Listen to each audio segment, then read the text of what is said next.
ഇന്ന് വൈകുന്നേരം നോമ്പ് തുറക്കാനായിട്ട് എന്തുണ്ടാക്കുമെന്ന് വിചാരിച്ച് നിന്നപ്പോഴത്തെ കേസ് 2 പഴം ഇരിക്കണത്.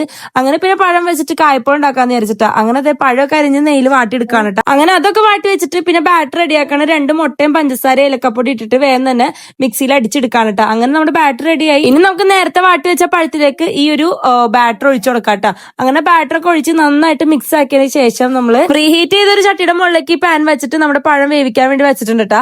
അങ്ങനെ അതവിടെ ഇരുന്നാവട്ടെ. അപ്പോഴേക്ക് ഞാൻ കുറച്ച് ഉള്ളിപ്പക്കോട ഉണ്ടാക്കാന്ന് വിചാരിച്ചിട്ട്, കാരണം നമ്മൾ നോമ്പ് തുറക്കുമ്പോൾ മധുരം മാത്രമേ കഴിക്കാൻ രസം ഉണ്ടാവില്ലല്ലോ. അപ്പൊ ഞാൻ വിചാരിച്ച ഒരു എരിവിന് വേണ്ടിയിട്ട് ഉള്ളിപ്പക്കോട ഉണ്ടാക്കാന്ന് വിചാരിച്ചിട്ട് ഉള്ളിയും ഇഞ്ചിയും പച്ചമുളകും ഒക്കെ നന്നാക്കി എടുക്കാണ്. അതൊക്കെ നന്നാക്കിയിട്ട് അതിന്റെ പൊടികളും കാര്യങ്ങളൊക്കെ ചേർത്ത് പെട്ടെന്ന് തന്നെ നമ്മൾ വറുത്തെടുക്കാണ് കേട്ടോ. ഓരോന്നായിട്ട് പൊരിച്ചെടുക്കാണ്. അങ്ങനെ സ്നാക്സിന്റെ പരിപാടികളൊക്കെ കഴിഞ്ഞിട്ട് ഞാൻ ജ്യൂസ് അടിക്കാൻ നോക്കാണ് കേട്ടോ. ജ്യൂസിന് ഇന്ന് മുന്തിരിയാണ് എടുത്തേക്കണേ.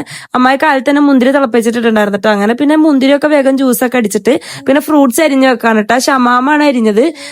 ഷമാമും ഉണ്ടായിരുന്നു, പിന്നെ മഞ്ഞ തണ്ണിമത്തൻ ഉണ്ടായിരുന്നു. അതങ്ങനെ അതൊക്കെ കഴിഞ്ഞ് കഴിഞ്ഞപ്പോഴേക്കും നമ്മുടെ പണികളൊക്കെ ഓൾമോസ്റ്റ് കഴിഞ്ഞിട്ടുണ്ട് കേട്ടാ. പിന്നെ ഞാനും ആ റാഹയും കൂടി കുറച്ചു നേരം മുറ്റത്തേക്കൂടെ ഒക്കെ നടക്കാട്ടെ. ഇനി നമുക്ക് ബാങ്ക് കൊടുക്കുമ്പോ പോയി നോമ്പൊക്കെ തുറന്നാൽ അങ്ങനെ പിന്നെ രാത്തിരുന്ന് അമ്മായി മാമയായിട്ടൊക്കെ വർത്താനൊക്കെ പറഞ്ഞ് കുറച്ചു നേരം ഇരുന്നിട്ടാ. അപ്പോഴേക്കും ബാങ്ക് കൊടുത്തു. നമ്മൾ വേഗം വന്നിരുന്നിട്ട് നോമ്പൊക്കെ തുറക്കണം. അപ്പൊ ഇത്രയുള്ള ഇന്നത്തെ വീഡിയോ നിങ്ങൾക്ക് ഇഷ്ടപ്പെട്ടെങ്കിൽ ലൈക്ക് ചെയ്ത് ഷെയർ ചെയ്ത് സബ്സ്ക്രൈബ് ചെയ്യാട്ടോ. അപ്പൊ നമുക്ക് നെക്സ്റ്റ് വീഡിയോ ആയിട്ട് വരാം.